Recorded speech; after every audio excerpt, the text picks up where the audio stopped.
রাতের অন্ধকারে উত্তাল সমুদ্র, ভয়ঙ্কর ঝড় বইছে। একটি নৌকা মৃত্যুর মুখে দুলছে।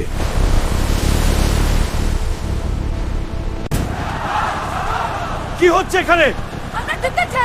বেরো বেরো, দরজা খোলো। সেই নৌকায় ছিলেন ইউনুস আলাইহিস সালাম।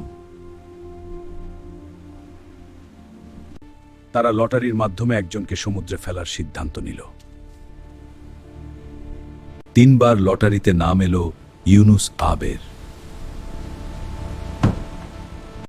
তিনি বুঝলেন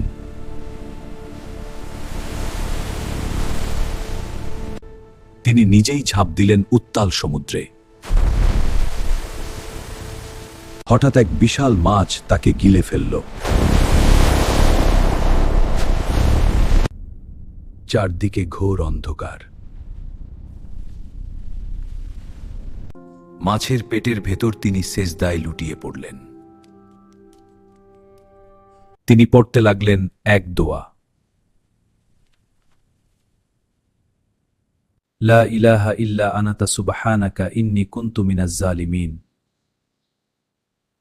আল্লাহ তার দোয়া কবুল করলেন।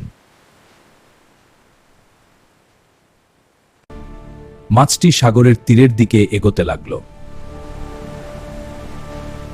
অবশেষে তাকে নিরাপদে তীরে ফেলে দিল। তিনি ছিলেন দুর্বল কিন্তু জীবিত। আল্লাহ তার জন্য ছায়ার ব্যবস্থা করলেন। এই ঘটনা মানবজাতির জন্য শিক্ষা হয়ে রইল। শিক্ষা: বিপদে পড়লে আল্লাহকে ডাকো, তিনিই উদ্ধারকারী।